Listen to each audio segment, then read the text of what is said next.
In this video, we're going to look at the peephole chevron stitch, which I've used for my linus blanket pattern, which is a free pattern and can be used for a blanket of any size.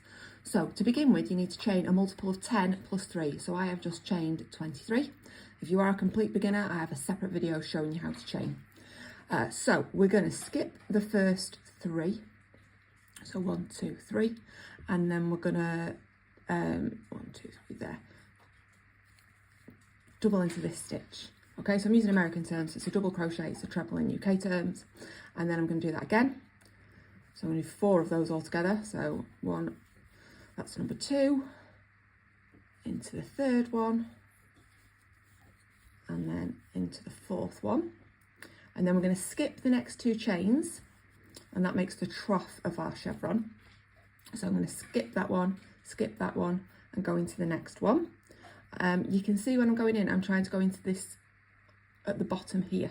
It makes a tighter thing. And I'm going to do another 4 double crochets as I was before. So yarn over and in.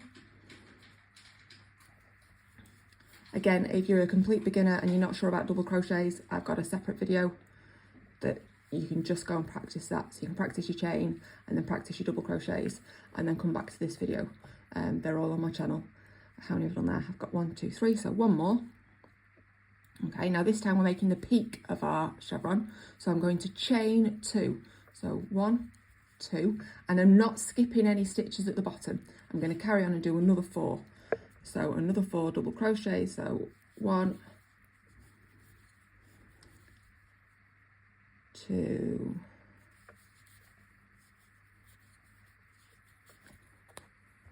unwinding my yarn as I go, 3, and then 4, and then remember for our trough we're going to skip 2 and then carry on. So skip 2 chains and then 4 more. Oh no, we're near the end, so we get to 6 stitches at the end. So what we're going to do is we want to end up with let me start that again. So I'm still skipping those 2. And then I'm going to do 1 in there. I'm going to do number 2 in there. She says it won't go in. There we go. And then number 3 is normal. And then when I get to the last chain, I'm going to do 2 in the same 2 double crochets in the same chain. Okay, and I'll explain why in a second. So the reason why is at the beginning, I skipped 3 chains and we're going to start the next row with 3 chains and that counts as a stitch. So although we've been working in 4s, we've got 5 at both ends. Okay, so this is how the chevron looks. So where we skip the 2 at the bottom, we get the troughs of our chevron, and where we chain 2, we get our peak. Obviously, if it's a longer chain, it still goes the same way. You should always end, doesn't matter how many multiples of 10 you cast off with, you should always have it going down, up at the end. So it's always down. The first time I tried this stitch, I messed it up so badly. I couldn't work out what was going on. I had to completely restart it. Okay, so that's basically all there is to it. Obviously, I'm going to show you another row in a second and we're going to work into the chains, but it's the same principle. We're doing down, skipping 2, up, chaining 2. Okay, so when I turn, I'm going to go back, just going to unravel myself some yarn. I'm going to start with my chain 3. Okay, so 1, 2, 3, and remember that counts as a stitch. And then I'm going to double into the one at the bottom. And then again, so that's number 2. And then again, number 3. And then again, number 4. Now, I'm not going to go into that one because this is the last one before my gap here. So I'm going to skip that one and skip that one in the same way I skipped my 2 chain there. So skip, skip, and then we're going to go into there. 1, 2, 3. And now I'm at my chain 2 space that I had earlier here. So in the chain 2 space, I'm going to do a double, a chain 2 and a double. Okay, so that basically makes my number 4. So into the space, do your double crochet, your chain 2, and then another double crochet. Okay, so now we've got our peak for this row. So I'm going to do the same thing again. I'm going to do another 3 because that's my first one of the 4. So 1, 2, 3 takes me to 4. Okay, and then again we're at that last one that we skip the first one on the next side, and then we're going to do 1, 2, and then because I'm at the end of the row, remember in the last stitch I'm going to do 2, so there's 3. Now that last stitch was a chain 3, okay, which we're counting as a treble. So what you're doing is you're going into the top chain of those 3, so the very last one, and you're going to work 2 doubles into there. Okay, now every row after this is just that row repeated. Okay, it's that straightforward. So once you've got the hang of it, it's an absolute doddle. And obviously if you're doing a wider swatch than this, you get the hang of it a lot quicker because you're doing more on one row.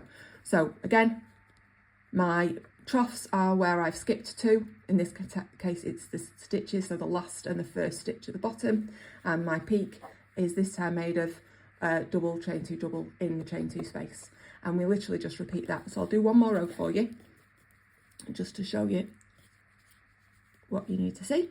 So remember, we start with the chain 3. I'm going to double into that very first stitch at the bottom, and then 3 more.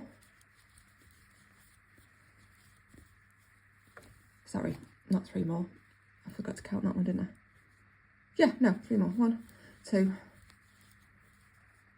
Okay, so if you worry about counting, I'm terrible for losing track of where I'm up to with my counting, despite the fact that I'm actually a maths teacher.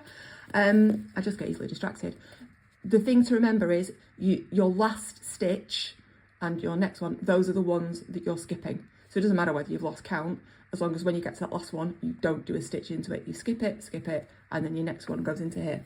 And then the same on the way up. It doesn't matter if you don't really count, because when you get to the chain 2 space, you're going to do a double, chain 2, double into it. Okay, so as long as you've not gone wrong on a previous row and your stitch counts are already right, we don't have to worry too much about counting the 3 on the way up and the 3 on the way down, because the position is the same every time for when we want to do our peak. So here, double, and then a chain 2, and then another double,